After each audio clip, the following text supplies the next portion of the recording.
आज के इस प्रोग्राम में आपका स्वागत है और आज हम विंडो फंडामेंटल्स एंड बेसिक्स के बारे में जानकारी लेने वाले हैं। तो स्टार्ट करते हैं हम लोग आज यहाँ पर। सबसे पहले आप यहाँ पर देख पा रहे हैं ये एक पूरा का पूरा डेस्कटॉप एरिया है। जैसे ही हम लोग अपने सिस्टम्स को ऑन करते हैं, स्टार्ट करते हैं, तो एक एरिया यहाँ पर विजिबल होता है, दिखाई देता है, जिसे हम डेस्कटॉप एरिया के नाम से जानते हैं। चूँकि आज का टॉपिक्स विंडोज़ से रिलेटेड है, इसीलिए हम लोग इसके बारे में विंडोज़ फंडामेंटल्स और इसके बेसिक्स तथ्यों के बारे में आज जानकारी लेंगे। तो ये पूरा का पूरा एक डेस्कटॉप एरिया है जहाँ पर ये सारा डेस्कटॉप आइकन कहलाता है। देखिए यहाँ पर जो भी आइकन्स है ये डेस्कटॉप आइकन्स है। इसके साथ साथ हम लोग यहाँ पर देखते हैं कि कुछ फोल्डर्स भी यहाँ पर है। ये फोल्डर है हमारा। बॉटम पे अगर हम देखें नीचे में, तो यहाँ पर स्टार्ट बटन होता है। इसी के साथ साथ स्टार्ट बटन के जस्ट बगल में अगर हम यहाँ पर देखते हैं तो क्विक लॉन्च प्रोग्राम यहाँ पर हमें दिखाई देता है। अलग अलग प्रोग्राम्स है जिसे हम क्विक लॉन्च प्रोग्राम कहते हैं। बेसिकली क्विक लॉन्च प्रोग्राम क्या होता है कि जब भी हम कोई प्रोग्राम ओपन करते हैं, मान लीजिए कि आप MS वर्ड ओपन कर रहे हैं या गूगल क्रोम ओपन कर रहे हैं, तो जो भी प्रोग्राम आप ओपन कर रहे हैं उस प्रोग्राम का एक आइकन्स जो है वो टास्क बार के एरिया में या स्टार्ट बटन के जस्ट बगल में उपस्थित हो जाता है, आ जाता है। इसे हम क्विक लॉन्च प्रोग्राम भी कहते हैं। अब ये पूरा का पूरा स्ट्रैप, ये जो पूरा स्ट्रैप है, कंप्लीट स्ट्रैप, ये कंप्लीट स्ट्रैप जो है वो टास्क बार कहलाता है। लेकिन टास्क बार भी यहाँ पर कुछ भागों में विभाजित होता है। जैसे कि टास्क बार के बाएं साइड की जगह को हम लोग नोटिफिकेशन एरिया कहते हैं। यहाँ पर नोटिफिकेशन मिलता है, जैसे कि वाईफाई सिग्नल्स आ रहा है क्या नहीं आ रहा है, बैटरीज कितना % चार्जेस है, साउंड कितने वॉल्यूम पर है, हमारा म्यूट है या फिर क्या है। तो ये सारा नोटिफिकेशन एरिया में यहाँ पर इस जगह पर दिखाई देता है।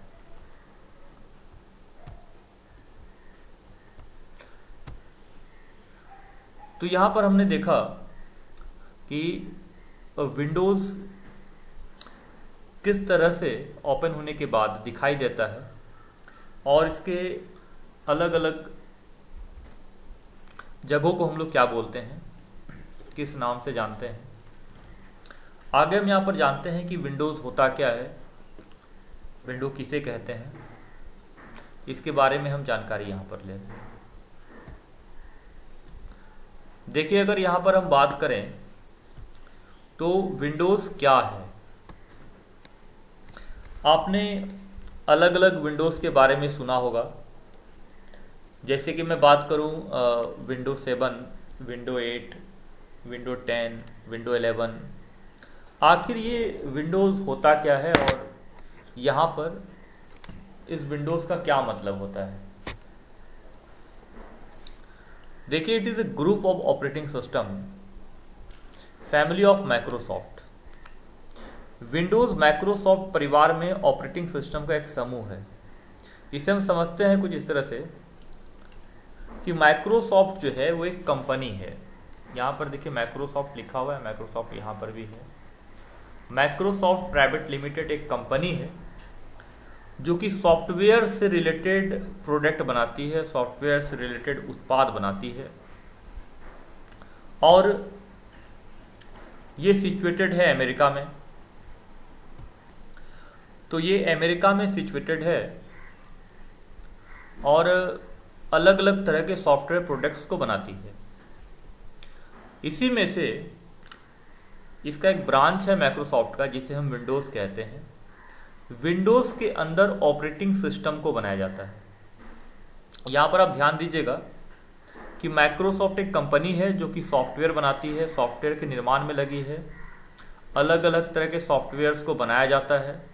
लेकिन इस माइक्रोसॉफ्ट फैमिली का या माइक्रोसॉफ्ट परिवार का एक हिस्सा जिसे हम विंडोज़ कहते हैं, और विंडोज़ भी एक सॉफ्टवेयर है माइक्रोसॉफ्ट का, लेकिन इसके अंतर्गत सिर्फ ऑपरेटिंग सिस्टम ही बनाया जाता है जो अलग अलग नामों से अलग अलग वर्जन के रूप में दिखाई देता है या हम उसे जानते हैं। उदाहरण हम यहाँ पर ले रहे हैं window XP, window 7, window 10, window 11। चलिए, ये तो हमने यहाँ पर जान लिया कि विंडो 7, विंडो 11, विंडो 10 ये ऑपरेटिंग सिस्टम का हिस्सा है। लेकिन ऑपरेटिंग सिस्टम क्या होता है, थोड़ा सा हम डिस्कस कर लेते हैं यहाँ पर कि ऑपरेटिंग सिस्टम क्या होता है, ऑपरेटिंग सिस्टम से हम क्या समझते हैं। तो यहाँ पर देखिए, दो बातें यहाँ पर समझ लेनी चाहिए कि ऑपरेटिंग सिस्टम दो वर्ड से मिलकर बना हुआ है, एक है ऑपरेटिंग और दूसरा है सिस्टम। ऑपरेटिंग का मतलब होता है किसी भी चीज को संचालित करना, लेकिन सिस्टमेटिक तरीके से, एक प्रणालीबद्ध तरीके से। जैसे कि हम उदाहरण लें, एक रेलवे प्लेटफॉर्म है या एक रेलवे स्टेशन है जो कि अलग अलग ट्रेन को मैनेज करती है, यात्रियों को भी मैनेज करती है, ट्रेन्स को भी मैनेज करती है। इसके साथ साथ वहाँ पर वेटिंग रूम भी होता है, इसके साथ साथ भोजन की व्यवस्था होती है, वहाँ पर रहने की व्यवस्था होती है, और भी सुरक्षा के दृष्टिकोण से भी देखें तो स्टेशन पर सुरक्षा की व्यवस्था है। तो हम लोग यहाँ पर बात करें कि स्टेशंस जो होता है, प्लेटफॉर्म्स जो होता है, वो अलग अलग चीज़ों को मैनेज करता है। इसी तरह से अगर हम बात करें कि एक मैनेजर्स की भूमिका बैंक में क्या है, तो मैनेजर्स का मतलब होता है वंस हु मैनेज, जो मैनेज करता हो, जो अलग अलग चीज़ों का मैनेजमेंट देखता हो, उसे हम मैनेजर कहते हैं। Ones who manage are called manager, जो मैनेज करे वो मैनेजर कहलाता है। यहाँ पर ऑपरेटिंग सिस्टम जो होता है, ये जो ऑपरेटिंग सिस्टम होता है हमारा, ये मैनेज करता है। क्या मैनेज करता है? तो आपके एप्लीकेशन सॉफ्टवेयर्स को, आपके ऐप्स को, आपके सॉफ्टवेयर्स को, तो सॉफ्टवेयर्स को मैनेज करने वाला ऑपरेटिंग सिस्टम कहलाता है। लेकिन यहाँ पर भी ये डिफिनेशन पूरा नहीं होता है। सिर्फ सॉफ्टवेयर ही मैनेज नहीं हो रहा है इसके द्वारा, इसके द्वारा हार्डवेयर भी मैनेज किया जा रहा है। हम उदाहरण लेते हैं कि यहाँ पर कि मान लीजिए यहाँ पर एक माउस हम संचालित कर रहे हैं, तो माउस का संचालन उस समय तक नहीं हो सकता है। माउस एक हार्डवेयर है। देखिए, हार्डवेयर क्या है? हार्डवेयर वो चीज़ है जिसे हम टच फील कर सकते हैं, जो स्थान घेरता है, वो हार्डवेयर कहलाता है। हैव ए फिजिकल अपीयरेंस, जिसका अपना एक भौतिक स्वरूप है, उसे हम हार्डवेयर कहते हैं। तो हार्डवेयर अपने भौतिक स्वरूप में होता है, अपने फिजिकल एग्जिस्टेंस में होता है, उसे हम हार्डवेयर कहते हैं। तो हमारा जो ऑपरेटिंग सिस्टम होता है वो हार्डवेयर को भी मैनेज करता है और हमारे सॉफ्टवेयर को भी मैनेज करता है। दोनों ही चीज़ों को मैनेज करता है, हार्डवेयर को भी मैनेज कर रहा है और आपके सॉफ्टवेयर को भी मैनेज कर रहा है। तो जो दोनों ही चीज़ों को मैनेज करे, हार्डवेयर को भी मैनेज करे, सॉफ्टवेयर को भी मैनेज करे, वो ऑपरेटिंग सिस्टम कहलाता है। और ऑपरेटिंग सिस्टम को बहुत अलग अलग कंपनी की तरह बनाया जाता है। उसमें से ही एक कंपनी है जिसका नाम है माइक्रोसॉफ्ट विंडोज़, और विंडोज़ में अलग अलग तरह के ऑपरेटिंग सिस्टम पाए जाते हैं। इस टॉपिक में अगर कोई दिक्कत हो या कोई समझने में कोई प्रॉब्लम हो तो आप कक्षा में संपर्क कर सकते हैं। साथ ही साथ आप कमेंट्स में भी लिख सकते हैं, जहाँ तक हो पाएगा मैं इसका जवाब दे पाऊंगा आपको। चलिए, यहाँ पर हमने समझ लिया कि ऑपरेटिंग सिस्टम क्या है। आगे चलते हैं नेक्स्ट टॉपिक की तरफ और देखते हैं कि ऑपरेटिंग सिस्टम्स के अंदर जो हमने पार्ट्स अभी देखा, अलग अलग task bar, start button, icons, notification area, उसमें से हम टास्क बार के विषय में जानकारी लेते हैं। चलिए देखते हैं आगे। देखिए, सबसे पहले अगर हम बात करें तो कोई भी ऑपरेटिंग सिस्टम, चाहे वो विंडो 7 हो, विंडो एक्सपी हो, विंडो 11 हो, विंडो 8 हो,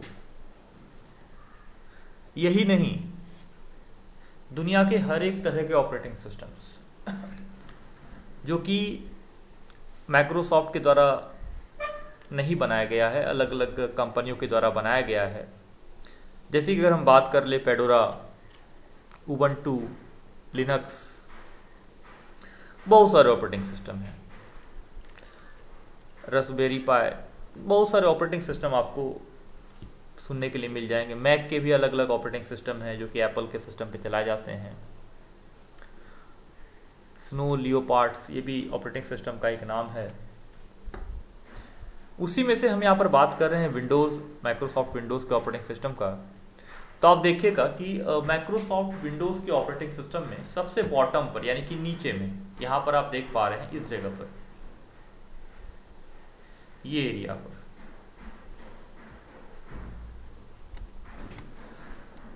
ये ऑपरेटिंग सिस्टम कि अगर हम बॉटम को देखें तो इसे हम यहाँ पे टास्क बार कहते हैं। ये टास्क बार कहलाता है। और टास्क बार जो होता है वो बॉटम पर होता है। तो यहाँ पर अलग अलग तरह के ऑपरेटिंग सिस्टम्स के टास्क बार को मैंने यहाँ पर दिखाया है, एक कोशिश किया है कि ऑपरेटिंग सिस्टम्स के अलग अलग टास्क बार को आप समझें। तो ये वाला जो टास्क बार है वो विंडो 7 का है, ये वाला विंडो 10 का है, ये वाला विंडो XP का है, ये वाला विंडो 98 का है, और विंडो 11 में जो टास्क बार आया है उसका बटन यहाँ पर बीच में आ गया है इस जगह पर। ये तो विंडो 10 है, लेकिन विंडो 11 यहाँ पर नहीं है। लेकिन मैं बता दूं आपको कि विंडो 11 का जो टास्क बटन, स्टार्ट बटन है, वो सेंटर पे रहता है आपका, और बहुत मिलता जुलता है विंडो 10 के साथ। तो ये अलग अलग तरह के ऑपरेटिंग सिस्टम है, अलग अलग तरह के उसके टास्क बार है। तो समझते हैं टास्क बार क्या होता है। Task bar is a element of GUI operating system. काफ़ी इंपॉर्टेंट टर्म है, इसे आप यहाँ पर नोट्स भी कर लेंगे। Graphical user interface. देखिए ऑपरेटिंग सिस्टम्स की हमने बात इसके पहले के स्लाइड में हमने बात किया था ऑपरेटिंग सिस्टम्स के बारे में कि ऑपरेटिंग सिस्टम्स क्या होता है, ऑपरेटिंग सिस्टम्स से हम क्या समझते हैं। थोड़ी सी जानकारी हमने ऑपरेटिंग सिस्टम के बारे में यहाँ पर रखी थी, और इसी कड़ी में आगे हम यहाँ पर देख पा रहे हैं कि ऑपरेटिंग सिस्टम के अंदर एक टास्क बार होता है, is a element of A GUI। तो GUI क्या होता है? देखिए ऑपरेटिंग सिस्टम्स के अलग अलग टाइप्स हैं। देखिए कोई भी चीज़ के प्रकार होते हैं, तो यहाँ पर ऑपरेटिंग सिस्टम्स का भी हमारा एक प्रकार है। इन सारे प्रकार में हम देखते हैं कि GUI और CUI, ग्राफिकल यूजर इंटरफेस, उसका एक प्रकार होता है।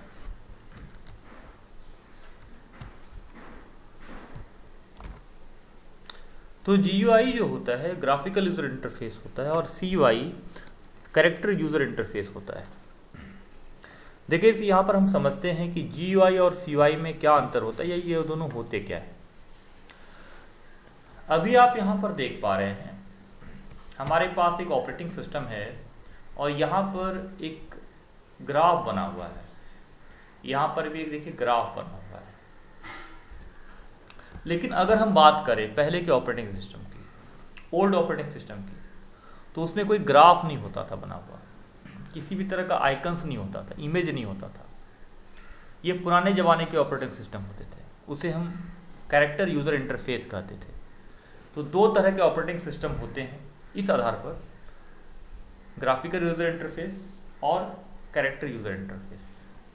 GUI का सबसे अच्छा उदाहरण विंडोज़ ऑपरेटिंग सिस्टम है, और CUI का सबसे अच्छा उदाहरण DOS ऑपरेटिंग सिस्टम है। आप लोग इस बात को नोट कर लीजिएगा। GUI is a graphical user interface, CUI is a character user interface.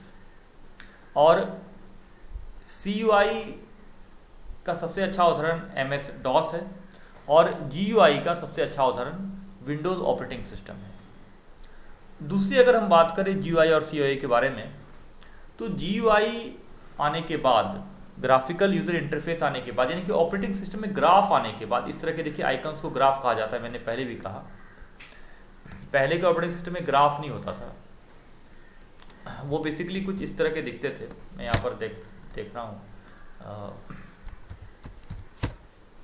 देखिए इस तरह के ऑपरेटिंग सिस्टम आते थे पहले। तो आप यहाँ पर देखिए कि कोई आइकन वगैरह नहीं है, आपको कुछ भी ओपन करने से पहले यहाँ पर कमांड लिखना होगा। अगर आप कमांड नहीं जानते हैं तो ये आपके काम का ऑपरेटिंग सिस्टम नहीं है।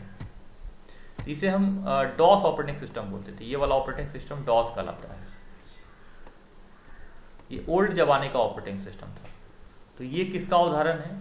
ये उदाहरण है CUI का, कैरेक्टर यूजर इंटरफेस। अब ये अधिक प्रचलित नहीं है, लेकिन हाँ उपलब्ध अभी भी है।